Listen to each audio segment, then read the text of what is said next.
NAAC के नए नियम। यूजीसी अर्थात यूनिवर्सिटी ग्रांट कमीशन ने नैक की मान्यता के नियमों में बदलाव कर दिया है। अब कॉलेजों और यूनिवर्सिटी को ग्रेडिंग प्रदान नहीं की जाएगी। अब सारे उच्च शिक्षण संस्थान दो ही कैटेगरी में आएंगे, एक्रीडिटेड और नॉन एक्रीडिटेड, अर्थात मान्यता प्राप्त अथवा मान्यता प्राप्त नहीं है। निर्देश पाते ही नेक ने भी इस दिशा में कार्य करना आरंभ कर दिया है। नैक के नियमों में बदलाव के कई कारण थे। नैक के अध्यक्ष भूषण पटवर्धन ने मार्च 2023 में इस्तीफा दे दिया। कुछ दिनों पश्चात उन्होंने कई गंभीर आरोप लगाए जो उनके कार्यभार संभालने के पश्चात जांच के आधार पर आधारित था। उन्होंने आरोप लगाया कि नैक की मान्यता प्रक्रिया में काफी अधिक अनियमितताएं आ गई हैं। दूसरा, बिना अधिकार वाले कुछ व्यक्तियों को नैक के आंतरिक प्रणाली तक पूरी पहुंच बनी हुई है। तीसरा, यह भी पाया गया कि एजेंसी की आईटी प्रणाली से समझौता किया गया था।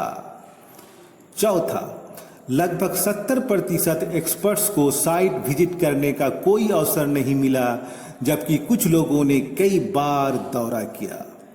पांचवा, एक्सपर्ट्स का डिस्ट्रीब्यूशन मनमाने ढंग से किया जा रहा है। छठा, ग्रेडिंग प्रदान करने में नियमों का ठीक से पालन नहीं किया गया।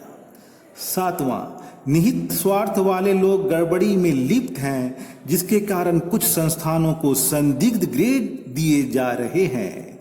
आठवां, यह भी पाया गया कि खराब ग्रेड के डर से अनेक उच्च शिक्षण संस्थान आवेदन करने से पीछे हट जाते हैं।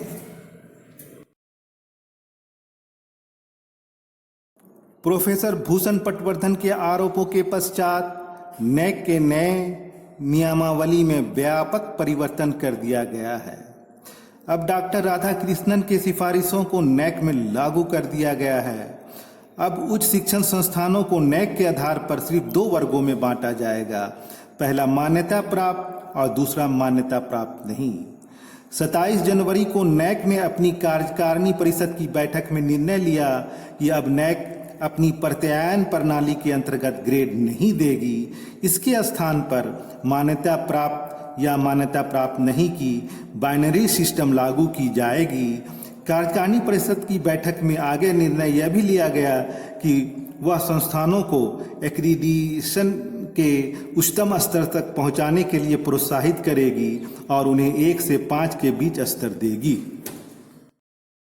ऊपर के सारे परिवर्तन इसरो अध्यक्ष डॉक्टर के राधाकृष्णन द्वारा नवंबर 2022 में गठित एक समिति के सिफारिशें प्राप्त करने के बाद हुआ। इस नए बदलाव को नई शिक्षा नीति के अनुरूप बनाने का प्रयास किया गया है। इससे उच्च शिक्षण संस्थानों के मूल्यांकन में सुविधा होगी और मान्यता और रैंकिंग प्रदान करने में भी पारदर्शिता आएगी। जैसा कि विदित है कि नैक एक सरकारी संगठन है जिसकी स्थापना 1994 में भारत सरकार द्वारा भारत में उच्च शिक्षण संस्थानों यानी HEI का मूल्यांकन और मान्यता देने के लिए किया गया था। यह बेंचमार्क मानदंड स्थापित करने के लिए जिम्मेदार है ताकि education, research, faculty, basic structure में न्यूनतम उच्च शिक्षा आवश्यकताओं को बनाए रखा जा सके। इस प्रकार नैक किसी उच्च शिक्षण संस्थान की तत्काल विश्वसनीयता प्रदान करती है। ये नए नियम 2024 के अंत तक लागू होने की संभावना है। 4 महीने तक आवेदन स्वीकार नहीं किए जाएंगे। जो संस्थान पहले से ही आवेदन कर चुके हैं और अगले 4 महीने में आवेदन कर रहे हैं, उनके पास वर्तमान प्रक्रिया या फिर बाइनरी प्रक्रिया अपनाने का विकल्प होगा। इस फैसले से छात्रों एवं अभिभावकों को मदद मिलेगी। वे गलत जगहों पर एडमिशन लेने से बच जाएंगे।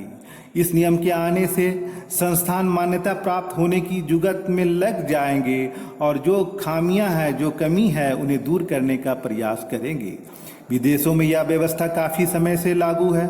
इस नए नियम को 2 स्टेज में लागू किया जाएगा। पहले स्टेज में यह बताया जाएगा कि संस्थान मान्यता प्राप्त है या नहीं। दूसरे स्टेज में उसे 1 से लेकर 5वें लेवल तक के स्तर तक आंका जाएगा। इससे संस्थान अच्छा प्रदर्शन करने के लिए प्रेरित होंगे। जिस संस्थान का परफॉर्मेंस जिस क्षेत्र में जितना अच्छा होगा उसके अनुसार उसे लेवल 1 से 5 के बेसिस पर रेटिंग दी जाएगी। इससे छात्र और अभिभावक को समझने में आसानी होगी कि संस्थान प्रवेश लेने के योग्य है या नहीं। ये 5 लेवल इस प्रकार हैं। पहला, गवर्नेंस एंड लीडरशिप।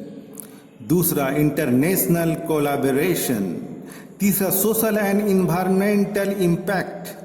चौथा, एम्प्लॉयबिलिटी एंड एंटरप्रेन्योरशिप। पांचवा, रिसर्च एंड इनोवेशन। पुराने नैक के नियम में जहां 7 क्राइटेरिया फुलफिल करने पड़ते थे, वहीं अब इसकी संख्या बढ़ाकर 10 कर दिए गए हैं। इन 10 क्राइटेरिया को मुख्यतः 3 भागों में बांटा गया है। ये है इनपुट, प्रोसेस एंड आउटकम।